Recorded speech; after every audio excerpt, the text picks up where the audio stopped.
नमस्ते प्रणाम। तो देखी बहुत सुंदर बहुत प्यारा एगो सिंदूर पर गीत बा, झूमर गीत है। तो हमारा गीत के सुन के हमारा चैनल के लाइक सब्सक्राइब शेयर जरूर करम। कमेंट बॉक्स में जरूर बताई हमारा गीत रउआ लोग के कैसा लागल है।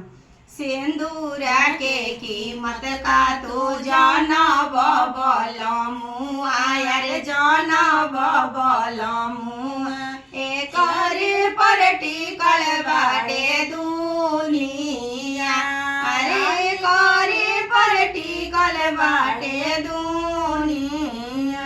सिंदूरा के कीमत का तो जानब बलमुआ, यारे जानब बलमुआ, एकरे पर टिकल सारा दुनिया, अरे एकरे पर टिकल सारी दुनिया। अरे जितना सेवा करी तो हर घरवा के रानिया, अरे घरवा के रानी, अरे वो तना ना करी सवतीनिया, अरे वो तना ना करी सवतीनिया।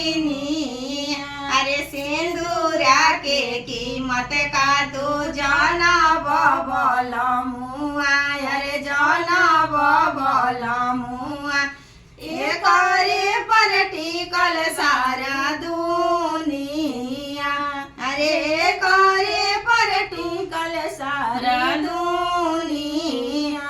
सारा कमाई राजा वो करे के दिहल, अरे वो करे के दिहल, तब ना पूछे लोटा पानिया, अरे तब ना पूछे लोटा पानिया।